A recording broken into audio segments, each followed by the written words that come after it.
વિદ્યાર્થી મિત્રો, આજે આપણે ધોરણ 10માં અ વન્ડરફુલ ક્રિએશન નામના પાઠની ચર્ચા કરીશું.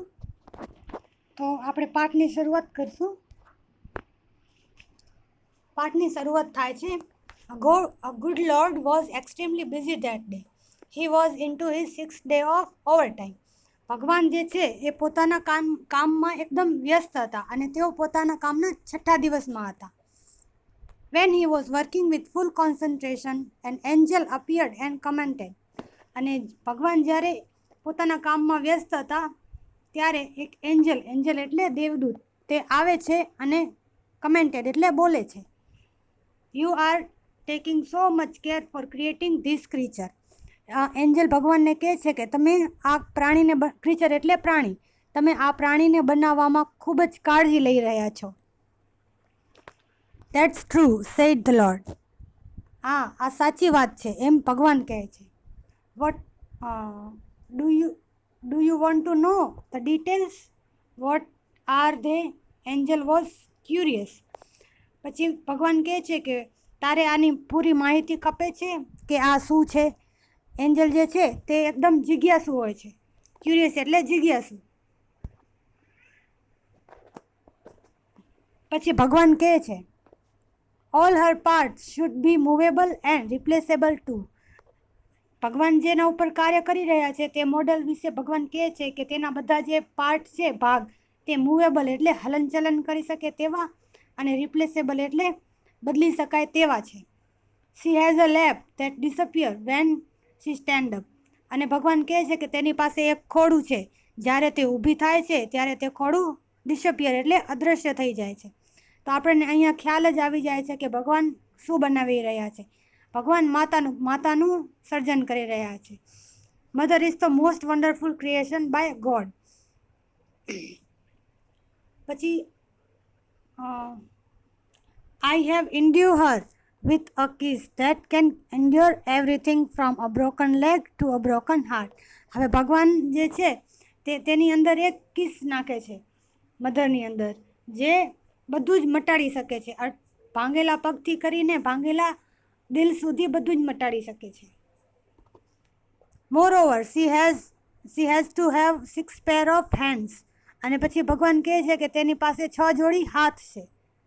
she must be able to run on any food available and should have 3 pair of eyes.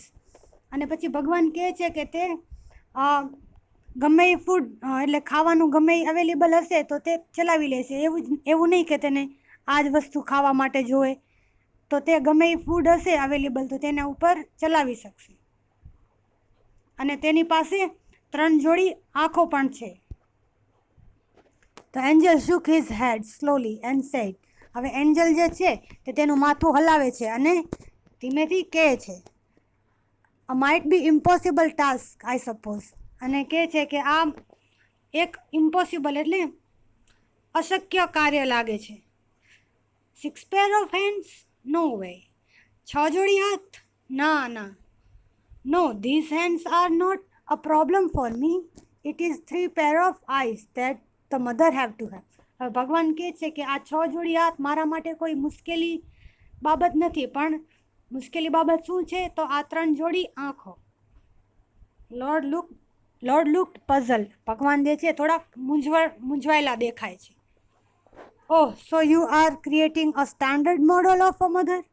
હવે એન્જલ જે છે એમ ભગવાનને કહે છે કે તમે માતાનું એક સ્ટાન્ડર્ડ લેવલનું મોડલ બનાવી રહ્યા છો. સ્ટાન્ડર્ડ લેવલનું એટલે ઉચ્ચ કક્ષાનું. But 3 pair of eyes what for. અને એમાંય તમે 3 જોડી આંખો નાખી છે, શેના માટે? Angel got interested. એન્જલને પણ રસ આવે છે આ બાબતમાં. One pair that sees her children through closed door. હવે ભગવાન કહે છે કે એક જોડી આંખ જે છે તે પોતાના બાળકને જોઈ શકે. બંધ દરવાજો હોય તો તેના થ્રુ પણ એ પોતાના બાળકને જોઈ શકે. હવે આ પેરેગ્રાફ જે છે એક્ઝામમાં પૂછાઈ શકે છે કે ભગવાને 3 જોડી આંખો શેના માટે દીધી છે અને તેનો ઉપયોગ શું છે. તો આ મોસ્ટ આઈએમપી પ્રશ્ન છે, તો તમે આને ધ્યાનથી યાદ કરી લેજો. One pair that sees her children through closed door. જેવું આપણે કીધું કે પહેલી જોડી આંખ શેના માટે, તો બંધ દરવાજા થ્રુ પણ પોતાના બાળકને જોઈ શકે તેના માટે. Another pair to look at children and say I understand and I love you without uttering a word. અને બીજી જોડી આંખ શેના માટે, તો તે પોતાના બાળકને જોઈને જ કહી દે કે હું તને સમજી શકું છું અને તને પ્રેમ કરું છું. અને એ બોલી શકે આ બાબત, આ વસ્તુ કંઈ પણ શબ્દ બોલ્યા વગર તે બોલી શકે. And the third pair to see all secret thing without opening them. અને ત્રીજી જોડી આંખ શાના માટે, તો પોતાના બાળકના બધા જ સિક્રેટ જોઈ શકે તેના માટે.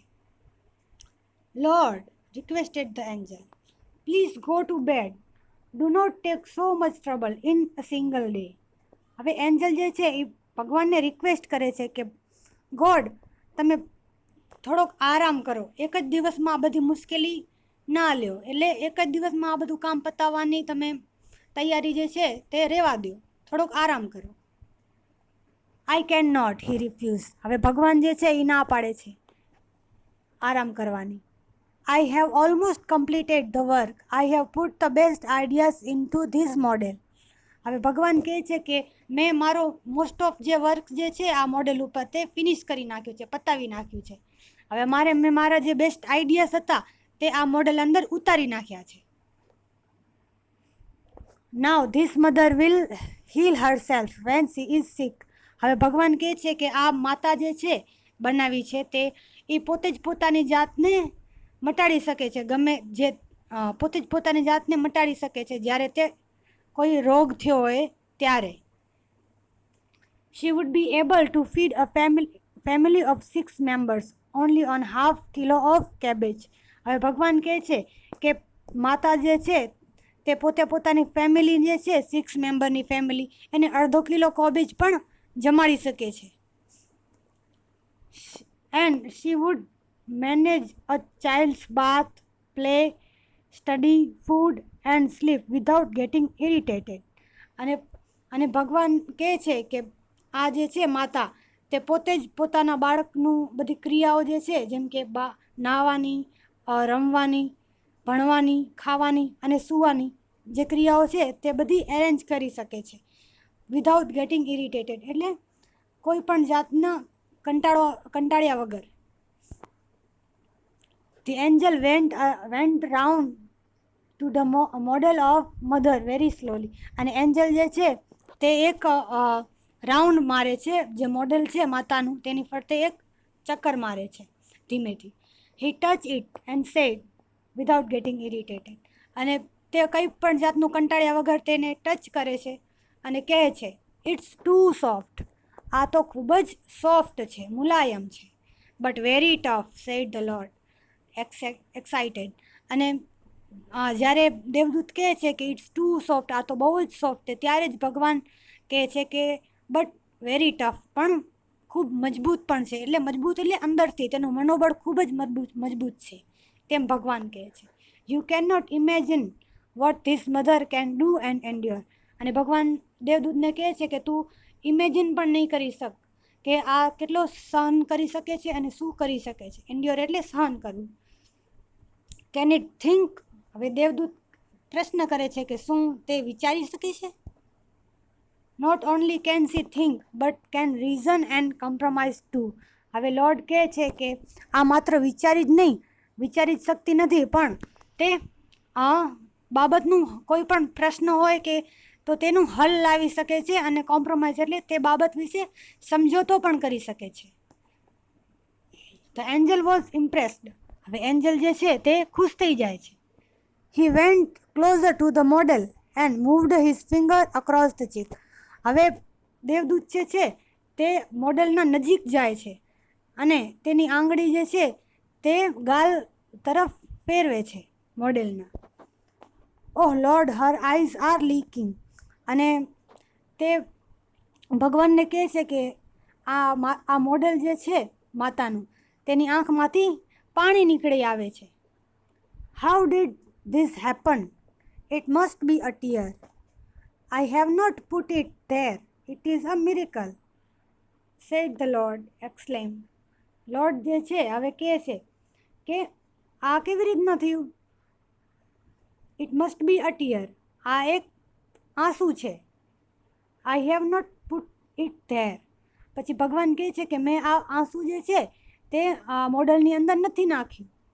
It is a miracle. આ તો એક જાદુ છે, ચમત્કાર છે.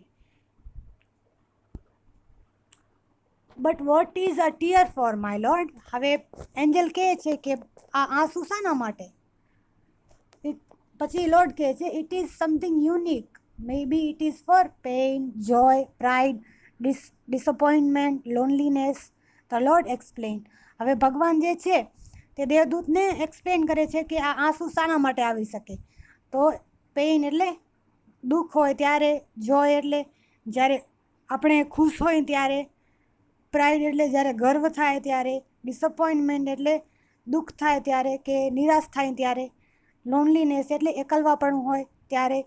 તો આવી બાબત વિશે આપણને આંસુ આવી શકે છે. જ્યારે આપણે આવું બધું અનુભવ કરી છીએ ત્યારે આપણી આંખમાંથી આંસુ આવી શકે છે. આ બધું ભગવાન જે છે એ એન્જલને એક્સપ્લેન કરે છે. What a wonderful creation. અને પછી કહે છે ભગવાન કે આ કેવું અદ્ભુત ચમત્કાર ક્રિએશન છે, અદ્ભુત creation. What a wonderful creation. હવે આ પાઠની અંતે આપણે એટલું બધું ચર્ચા કરવાની રહેતી નથી, કેમ કે આપણને બધાને ખબર છે કે આપણી લાઈફમાં આપણી માતાની વેલ્યુ શું છે.